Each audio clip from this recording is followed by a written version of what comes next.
Hello everyone, आज की इस वीडियो में हम बात करेंगे कि अगर कोई घटना होती है और घटना से संबंधित अगर आप कोई भी रिपोर्ट दर्ज कराने के लिए थाने में जाते हैं, थाने की पुलिस आपकी रिपोर्ट ना लिखे, रिपोर्ट लिखने के बाद कार्रवाई ना करे या फिर पुलिस अपोजिशन से मिल जाए, आपकी रिपोर्ट भी दर्ज ना हो, उल्टा आपको वहाँ से फटकार के डरा के भगा दिया जाए, तो इस मामले में क्या करेंगे। कई लोगों ने मुझसे कहा कि सर हमारी तो रिपोर्ट ही नहीं लिखी जा रही है, पुलिस थाने की जो पुलिस है वो अपोजिशन से मिल चुकी है, पैसे खा लिए हैं,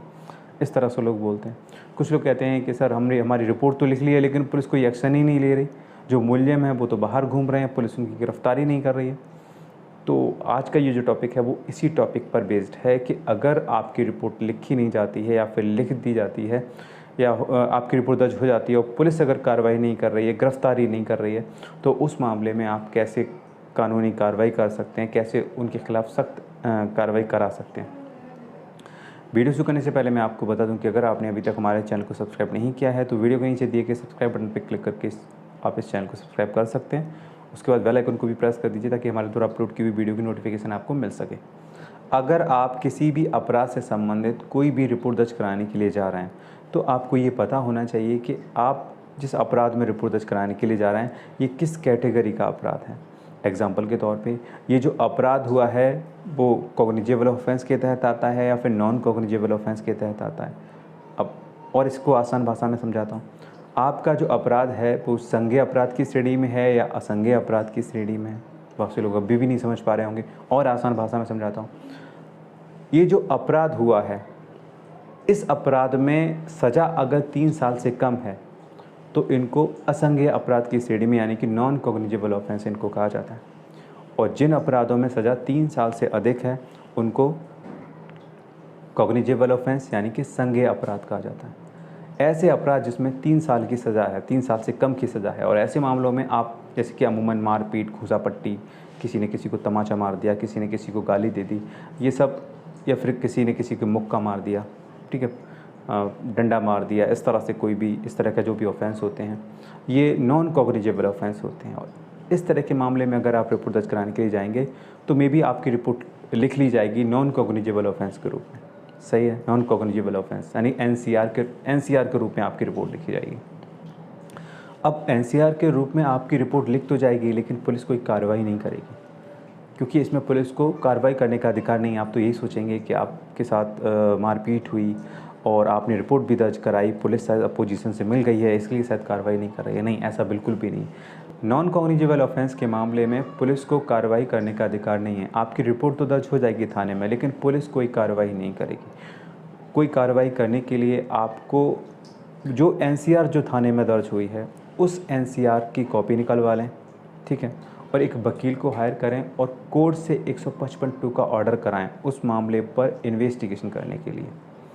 जब ये ऑर्डर हो जाएगा, ऑर्डर जब थाने में पहुंचेगा, तब पुलिस उस नॉन कॉग्निजेबल ऑफेंस में जो रिपोर्ट दर्ज हुई है, जो एनसीआर दर्ज हुई है, उस मामले में इन्वेस्टिगेट करेगी। उस मामले में ध्यान रहे जो भी मारपीट के मामले होते हैं जिनमें 3 साल से कम की सज़ा या फिर 5 साल से कम की सज़ा, ऐसे मामले जिनमें 5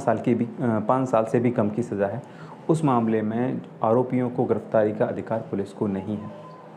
उस मामले में पुलिस इन्वेस्टिगेट करती है, मामले को इन्वेस्टिगेट करके अपनी फाइनल रिपोर्ट के रूप में कोर्ट में जो भी चार्जशीट है या फिर एफआर है वो प्रस्तुत करती है। अब बात करते हैं कि ऐसे मामले जिनमें 3 साल से अधिक की सज़ा है, और ऐसे मामले में अगर आप कोई रिपोर्ट दर्ज कराने के लिए जाते हैं और अगर पुलिस रिपोर्ट दर्ज करने से मना कर देती है, टालम टोल करती है, या फिर आपकी रिपोर्ट दर्ज कर लेती है लेकिन कार्रवाई नहीं करती है, 2-3 ये कंडीशंस हैं। तो सबसे पहली बात यह है कि अगर रिपोर्ट दर्ज ना करे पुलिस तो उस मामले में आप क्या कर सकते हैं। तो इसका तरीका ये है कि अगर पुलिस रिपोर्ट दर्ज नहीं कर रही है तो इसकी शिकायत आप सीओ से कर सकते हैं, एसपी से आप मिल सकते हैं, ठीक है, अपनी बात बता सकते हैं, एसएसपी से आप मिल सकते हैं, उसको आप बात बता सकते हैं कि ऐसे ऐसे हमारे साथ इस तरह का कृत्य हुआ है, हम थाने गए, हमारी रिपोर्ट नहीं लिखी गई है। तो मे बी वहाँ से जो है थाने को कन्वेंस कर दिया जाएगा, ऑर्डर कर दिया जाएगा कि भाई इनकी रिपोर्ट लिख ली जाए, तो आपकी रिपोर्ट दर्ज हो जाएगी। लेकिन कभी कभी ये देखा जाता है कि आप सारे प्रयास कर लें और फिर भी आपकी रिपोर्ट नहीं लिखी जाती है, तो उस मामले में आप क्या कर सकते हैं। तब आपके पास एक ऑप्शन बचता है, वो है कोर्ट। कोर्ट से आप CRPC की धारा 156(3) के तहत आप जो है कंप्लेंट कर सकते हैं। शिकायत कर सकते हैं। और यहाँ पर आपको मजिस्ट्रेट को कन्विंस करना होता है कि आपके साथ इस तरह का अपराध हुआ है जो कि संज्ञेय अपराध की श्रेणी में आता है, इसलिए इस मामले में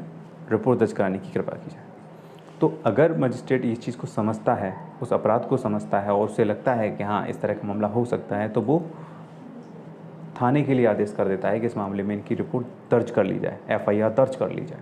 और अगर एफआईआर अगर दर्ज हो गई तो उस मामले में कार्रवाई होती है। मतलब कि अगर एफआईआर दर्ज होती है तो पुलिस को फिर तुरंत ही उस पर इन्वेस्टिगेशन करना शुरू कर देना चाहिए, करती भी है पुलिस। और इन्वेस्टिगेशन रिपोर्ट दर्ज करके अपनी फाइनल रिपोर्ट के रूप में कोर्ट में चार्जशीट लगाती है। लेकिन अगर संज्ञेय मामले में भी आपने अपने सारे प्रयास कर लिए हैं, आप थाने भी गए तब भी आपकी रिपोर्ट नहीं लिखी, आप सीओ से मिले, एसपी से मिले, एसएसपी से मिले, कंप्लेंट भी की, लेकिन फिर भी अगर आपकी रिपोर्ट नहीं लिखी जाती है, बाद में जब आप वकील के द्वारा कोर्ट में 56(3) के ज़रिए जब आप प्रार्थना पत्र देते हैं रिपोर्ट दर्ज कराने के लिए और उस पर भी अगर आपकी रिपोर्ट नहीं लिखी जाती है, तो जो 56(3) की जो एप्लीकेशन है उसी को आप as a complaint case treat करा सकते हैं। जी हाँ, मतलब कि इसमें ये होता है कि अगर आपकी पुलिस नहीं सुन रही है, कोई अधिकारी नहीं सुन रहा है, ठीक है, मजिस्ट्रेट भी नहीं सुन रहा है, आई मीन कोर्ट भी अगर आपकी नहीं सुन रहा है और आपकी रिपोर्ट नहीं लिखी जा रही है, तो जो आपके साथ घटित हुआ है, जो घटना हुई है और अगर आपके पास एविडेंस है, आप ये बात साबित कर सकते हैं, तो उस एप्लीकेशन को आप as a complaint case treat करा सकते हैं। कोर्ट से ये कह सकते हैं कि ठीक है आप इसको कंप्लेंट केस ट्रीट कर लीजिए, हम इसको एविडेंस देंगे और आरोपी पे आरोप साबित करेंगे। मतलब कि जो भी साक्ष्य एविडेंस है वो आप प्रस्तुत करेंगे। इसमें पुलिस का कोई रोल नहीं होता, आपका ही रोल होता है। अगर आपके पास एविडेंस है तो आप कोर्ट को एविडेंस दीजिए, कोर्ट को एविडेंस दिखेगा, गवाही होगी, ठीक है। और मे बी अगर उस पर आरोप साबित होता है तो कोर्ट जो सेक्शन बनते हैं, जिस तरह का उसने कृत्य किया, उसी के अकॉर्डिंग उसको पनिशमेंट मिलती है। तो ये एक ऐसा तरीका है कि जब कोई भी ना सुने, ठीक है, थाना भी ना सुने, कोई अधिकारी भी ना सुने, मजिस्ट्रेट भी ना सुने, तो मजिस्ट्रेट के यहाँ पर उस केस को आप as a complaint case treat करा सकते हैं और कोर्ट को एविडेंस दे करके आप आरोपियों को सज़ा दिलवा सकते हैं। लेकिन अगर कोई नॉन कॉग्निजेबल केस है, उस मामले में अगर आपकी रिपोर्ट नहीं लिखी जाती है, नॉन कॉग्निजेबल यानी कि जिनमें 3 साल से कम की सज़ा है, तो ऐसे मामले में आप क्या कर सकते हैं? क्योंकि ऐसे मामले में आप कोर्ट की मदद ले नहीं सकते, कोर्ट से 56(3) डाल नहीं सकते और यहाँ पे थाने की पुलिस भी आपकी नॉन कॉग्निजेबल ऑफेंस के तहत आपकी रिपोर्ट दर्ज कर नहीं रही है, एनसीआर आपकी दर्ज कर नहीं रही है, तो आप अधिकारियों से मिल सकते हैं, सीओ, एसपी, एसएसपी से आप बात कर सकते हैं, अपनी आप शिकायत के लिए जो है अनुरोध उनसे कर सकते हैं कि आपकी रिपोर्ट फ़लाने थाने में दर्ज करा दी जाए, तो मे बी वो रिपोर्ट दर्ज करा देते हैं। लेकिन कभी ऐसा होता है कि ना आपको थाने से रिलीफ मिल रहा है और ना ही आपको किसी अधिकारी के पास जा कर के भी आपको रिलीफ मिल रहा है, तो आप ऐसा कर सकते हैं, अगर मामला नॉन कॉग्निजेबल है तो आपको एक वकील हायर करना चाहिए और वकील हायर करके सीधा कोर्ट से कंप्लेंट केस फाइल कर देनी चाहिए। जी हाँ, नॉन कॉग्निजेबल ऑफेंस के मामले में एफआईआर करने का तो अधिकार होता नहीं है, तो यहाँ पर जो भी एविडेंस है आपके पास उसमें आप जो है कोर्ट से कंप्लेंट केस फाइल कर देना चाहिए। लेकिन ध्यान रहे, अगर कोई घटना होती है तो कोशिश ये करें कि आप अगर थाने जा रहे हैं तो वहाँ से मजरूर चिट्ठी लेकर के आप सरकारी अस्पताल जो होता है ना, वहाँ पर अपना मेडिकल परीक्षण ज़रूर करा लें, तभी आपका केस मजबूत होगा और आप केस सही ढंग से लड़ पाएंगे, अपना केस मजबूती से रख पाएंगे। क्योंकि अगर आपके पास एविडेंस नहीं है तो आप ऐसे तो सब एक दूसरे पर ब्लेम लगाते पड़ेंगे। एविडेंस होना इम्पॉर्टेंट है, एविडेंस और विटनेस, ये 2 चीज़ें अगर हैं तो फिर आप अपने केस को मतलब मजबूती से लड़ सकते हैं। कोई नहीं सुन रहा है तब भी आप कोर्ट से केस फाइल करके आप जो है आरोपियों को सज़ा दिला सकते हैं। तो लोग कहते हैं कि सर हमारे मामले में पुलिस अपोजिशन से मिल चुकी है, रिपोर्ट दर्ज कर ली है या फिर नहीं की है वो एक अलग बात है। अगर रिपोर्ट दर्ज हो गई है तो उस पर कार्रवाई नहीं कर रही है, ठीक है, इन्वेस्टिगेट नहीं कर रही है, आरोपियों को गिरफ्तार नहीं कर रही है, तो देखिए इसका जवाब ये है कि अगर आपकी रिपोर्ट दर्ज हो चुकी है, ठीक है, एफआईआर अगर आपकी दर्ज हो चुकी है और उसके बाद पुलिस किसी प्रकार का कोई इन्वेस्टिगेशन नहीं कर रही है, तो जब आपको 1-2 महीना का समय जब गुजर जाए तो आप थाने से मतलब कोर्ट से एक वकील के माध्यम से प्रोग्रेस रिपोर्ट थाने से तलब कर सकते हैं। जी हाँ, एक वकील क्या करेगा, एक एप्लीकेशन देगा कोर्ट में कि इस मामले में इन धाराओं में एक एफआईआर दर्ज हुई थी फ़लाने थाने में। अब उस मामले में पुलिस कोई इन्वेस्टिगेशन कर नहीं रही है, इसलिए थाना फ़लाने से प्रोग्रेस रिपोर्ट तलब कर ली जाए। तो ये एक रिपोर्ट थाने से उसकी रिपोर्ट आती है कि ये आपने रिपोर्ट दर्ज करी थी, आपके थाने में दर्ज हुई थी, अब तक उस मामले में आपने क्या इन्वेस्टिगेट किया है। तो वहाँ से जब रिपोर्ट आती है तब वो बेचैन हो जाते हैं और तब फिर वो कार्रवाई करना शुरू कर देते हैं, क्योंकि यहाँ पर जो है कोर्ट उनसे तलब करता है सारी रिपोर्ट्स। ठीक है, तो ये एक तरीका होता है उन पर प्रेशर बनाने का, प्रोग्रेस रिपोर्ट, जिससे कि वो कार्रवाई कर पाते हैं। कई बार ऐसा होता है कि आपने रिपोर्ट दर्ज करा दी, पुलिस अपोजिशन से मिल गई, पैसे वगैरह ले लिए या किसी भी तरह से मिल गई, मिलने के बाद उसने केस को कमज़ोर कर दिया और प्रॉपर इन्वेस्टिगेट नहीं किया, निष्पक्ष तरीके से इन्वेस्टिगेट नहीं किया और अपनी फाइनल रिपोर्ट के रूप में कोर्ट में एफआईआर लगा दी, फॉल्स रिपोर्ट लगा दी। तब आपके पास क्या ऑप्शन है? देखिए,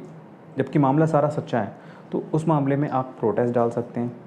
अगर एफआईआर लग चुकी है तो प्रोटेस्ट डाल सकते हैं, मतलब कि उस पर री इन्वेस्टिगेशन के लिए कोर्ट से ऑर्डर करा सकते हैं। अब री इन्वेस्टिगेशन ऑर्डर करा दिया और वही फिर से उस मामले में जांच हुई तो क्योंकि पुलिस तो पहले से मिली हुई है, फिर से वो एफआईआर लगा देगी।